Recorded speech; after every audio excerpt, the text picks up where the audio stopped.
Horoscope Scorpion pour juillet 26. Donc l'arrivée de Jupiter en Lion, clairement, j'allais dire, va faire un changement d'époque pour vous. Pourquoi? Alors, nous avions Jupiter en Cancer jusque-là. Jupiter en Cancer était une énergie parente de la vôtre, donc une énergie, on va dire, sur une sorte de continuité. Alors, une continuité dont vous avez bien senti, hein, avec les planètes transsaturniennes, voilà, que clairement, notamment depuis février, hein, où Neptune et Saturne sont rentrés dans le signe du Bélier, vous avez bien senti en fait qu'il y a eu un changement d'époque, hein, qu'il y a eu quand même quelque chose qui était un peu moins doux, un peu moins enveloppant, un petit peu moins confortable. Bon, Jupiter arrive en Lion, donc la première chose qui est importante à comprendre, c'est que Jupiter quitte le Cancer. Donc ça veut dire qu'il y a une relative, j'allais dire, continuité de vie, d'être, de stabilité, on va dire, affective, qui est remise en jeu. Remise en jeu, est-ce que ça veut dire qu'il y a des problèmes? Non, pas forcément. Ça veut dire qu'on passe à une étape suivante. Donc cette étape suivante, au début juillet, c'est assez insensible pour vous, en ce sens que il y a quand même une énergie dominante très importante, on va dire, dans l'atmosphère. Donc vous allez profiter, vous aussi, hein, de cette énergie, de cette capacité, j'allais dire, de rayonner, de vous déployer, etc.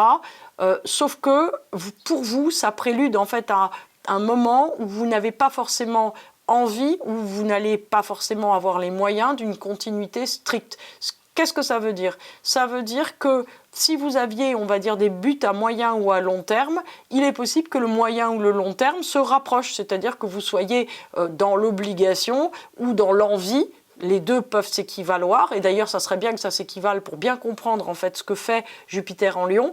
Vous pouvez être dans l'envie que ça s'accélère et de passer, j'allais dire, à une étape différente. C'est-à-dire que vous pourriez être amené à prendre des décisions qui vous surprennent vous-même, des décisions qui peut-être, j'allais dire, contrecarrent la continuité que vous avez eue depuis un an. Vous voyez, un petit peu comme si tout à coup vous aviez envie, j'allais dire, d'inverser le temps et de faire autrement.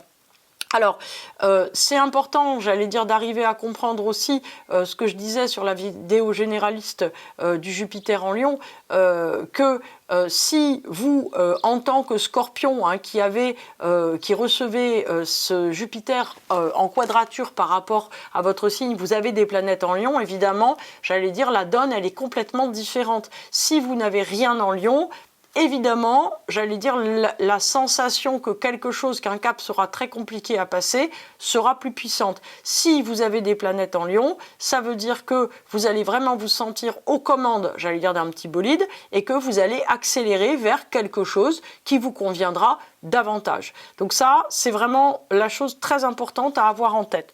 Donc, deuxièmement, on se retrouve avec Mars en conjonction très serrée en début de mois à Uranus en Gémeaux.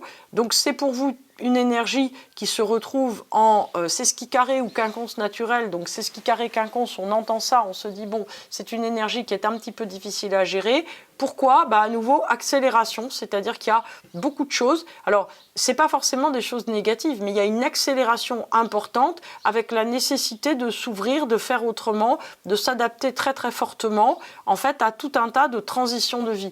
Là encore, si vous avez beaucoup de planètes en Gémeaux ou en Lion, les transitions, peut-être que vous les sentez et que vous vous êtes dit, je verrai ça dans 5 ans. Et non, maintenant, les transitions, c'est maintenant. Et c'est ça, en fait, qui est très important à noter. Donc, on a aussi un Mercure rétrograde, alors qui, pour le coup, est très bon pour vous jusqu'au 24-25 juillet en Cancer. Donc, qui signifie que, d'une certaine manière, vous retenez un peu les choses, vous avez conscience, en fait, de tous les choix et tous les arbitrages que vous avez à faire, mais vous n'avez pas forcément décidé de les faire. En fait, ce qui est intéressant, c'est que vous voulez garder les rênes, que vous voulez en fait vous décider comment vous canalisez les événements, comment vous les anticipez, comment vous les mettez en place. En fait, vous aimez bien que les choses se fassent à votre manière et pas autrement, et pourquoi pas. Voilà.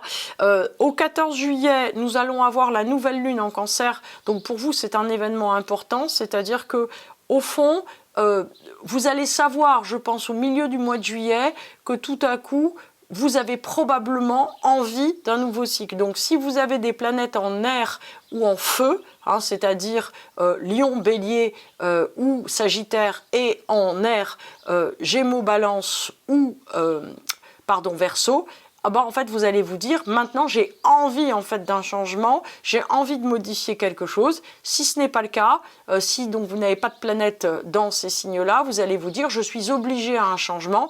Et peut-être, je n'en veux pas. Donc attention à ne pas faire de bras de fer avec l'univers, c'est-à-dire que les énergies transsaturniennes et les énergies de Jupiter et Saturne sont des énergies qui sont très puissantes. Donc en fait, elle vous amène à un changement, elle vous amène en fait à une libération intérieure, à un nouveau cycle de vie, à une envie de vivre autrement. Donc il s'agit en fait de se dire, eh ben oui, en fait j'y vais, j'avance, et non pas de se dire mais c'est impossible. C'est-à-dire que de toute façon, si l'univers vous dit qu'il y a un changement à faire, on vous en donnera aussi la possibilité. Ça, il faut être bien certain de ça.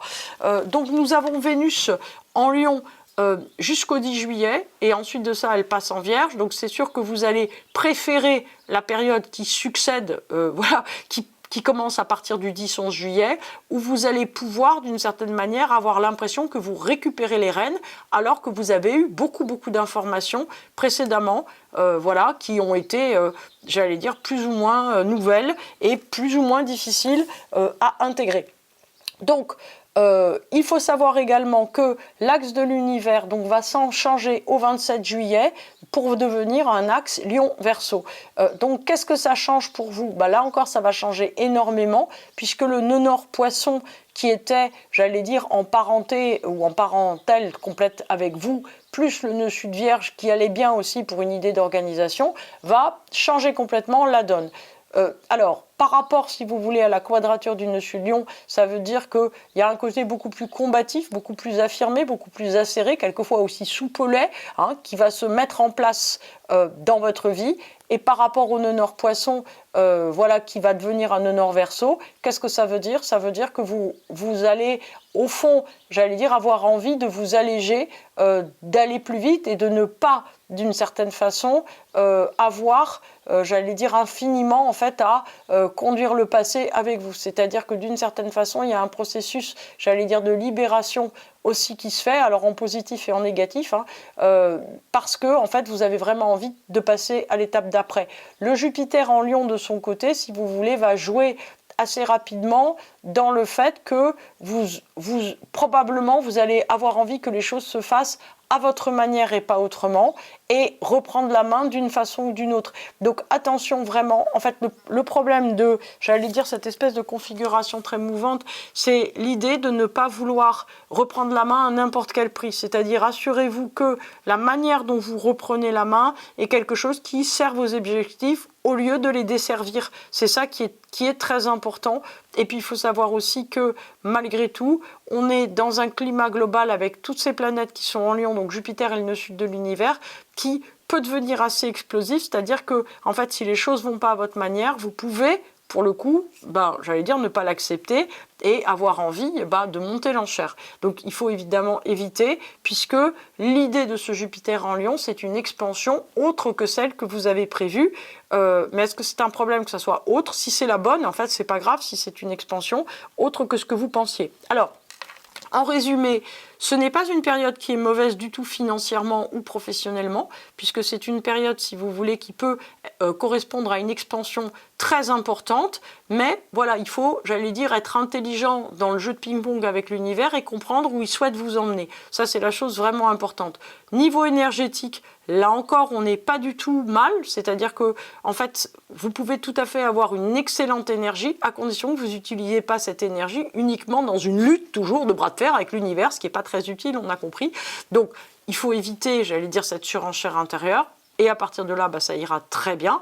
D'un point de vue relationnel, entre, j'allais dire, voilà, Vénus qui est en Lion jusqu'au 10 juillet, Jupiter qui arrive en Lion, vous pouvez faire preuve de beaucoup d'humour, de beaucoup de charisme. Il faudra faire attention à partir de la fin juillet au côté, j'allais dire, où vous ne supportez pas en fait les contradictions et les choses qui ne vont pas à votre idée. Donc il peut y avoir une surenchère en fait de l'individu qui est voilà, un petit peu difficile à gérer. Donc en fait, il faut que vous sachiez que en fait, c'est comme si on vous mettait du poil à gratter dans la chemise et que vous risquez en fait d'être êtes très facile à énerver. Donc en fait, il faut que vous vous disiez, c'est pas grave, même si c'est le cas, en gros, je sais que ça va venir, donc ça va aller. Après, ça va pas durer infiniment, c'est juste l'arrivée en fait d'une chute de lion de l'univers qui risque d'être un petit peu irritante au début, ça sera pour tout le monde, mais pour vous, comme c'est en quadrature, ça risque effectivement d'être un peu plus énervant. Donc il faut faire attention à ça. Mais sinon, relationnellement, vous allez avoir envie d'une expansion, vous allez avoir envie que les choses aillent à votre idée, mais clairement, vous sortez d'un cocon. C'est-à-dire que vous sortez d'une sorte de continuité où, globalement, j'allais dire, les choses soit allaient à votre idée, soit vous étiez relativement pris en charge par les événements. Là, effectivement, c'est le grand vent, hein, mais c'est passionnant aussi. C'est-à-dire que c'est une nouvelle période qui commence, mais une période où vous allez avoir envie, en fait, d'inclure énormément d'autres choses dans votre vie. Donc, en résumé, moi, j'ai pas la sensation, vous voyez, que ça soit un mois particulièrement, j'allais dire, et un passage avec ce Jupiter en Lion particulièrement compliqué, mais en fait, c'est une nouvelle donne. En même temps, si vous êtes honnête, vous, Scorpion, et vous êtes souvent très authentique et très profond dans votre approche de vous-même, vous savez que vous avez envie d'un changement. Vous savez que, en fait, la continuité pure, vous en avez marre et qu'il y a, pour l'instant, vous ne voyez pas forcément la manière de continuer, mais vous avez très envie, en fait, de l'inventer et de la trouver. Donc, en fait, c'est vraiment dans cette direction-là que vous allez pouvoir écrire la suite.